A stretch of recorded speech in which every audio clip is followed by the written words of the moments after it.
તો જાણીએ છીએ ટૂંક સમય પહેલા જ ભારત સરકાર દ્વારા ઓપરેશન સિંદૂરને પાર પાડવામાં આવ્યું છે ત્યારે ભારતીય સેનામાં દેશની 20 વર્ષ રક્ષા કરીને પરત ફરી રહેલા પોતાના વતન સૈજપુર ટાવર ચુનારાવાસમાં સંજયભાઈ ચુનારાનું ભવ્ય સ્વાગત કરવામાં આવ્યું છે ત્યારે ઓપરેશન સિંદૂરની સફળતા બાદ સર્વે આર્મી કર્મચારીઓને હાલ દેશભક્તિના એક અનેરા અવસર મળી આવ્યો છે। જે પ્રમાણે આપણે જોઈએ કે ઓપરેશન સિંદૂર પાર પાડવામાં આ સૌથી મહત્વનો હાથ આપણા દેશના જવાનોનો છે ત્યારે આ દેશના જવાનો પોતાના વતન જ્યારે પરત ફરતા હોય છે ત્યારે તેઓને માન સન્માન પણ આપવામાં આવે છે। તે જ રીતે સંજયભાઈ ચુનારાને પણ પોતાના વતન સૈજપુર ફરવા ખાતે તેમને માન સન્માન સાથે ગામની અંદર બોલાવવામાં આવે। नारा तो लगाओ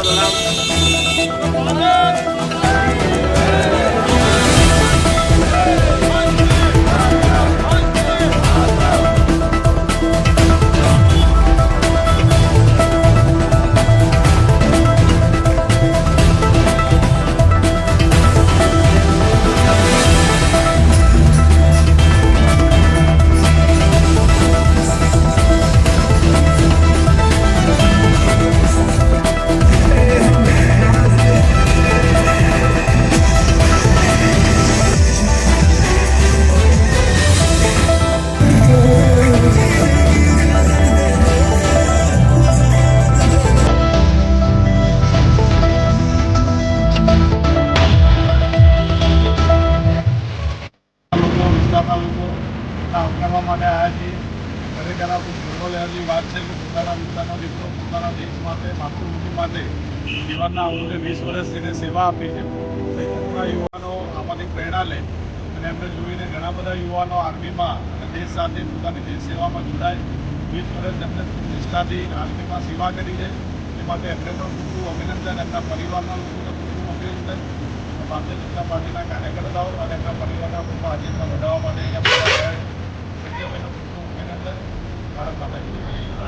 મારું નામ ચુનારા સંકેત જ્યારે સેનામાં ઇન્ડિયન ગોળમાં હતો ત્યાંથી સેનામાં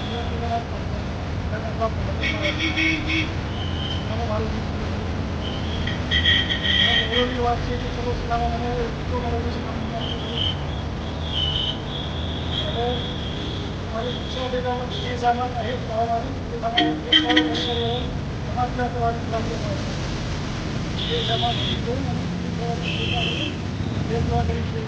સમાજ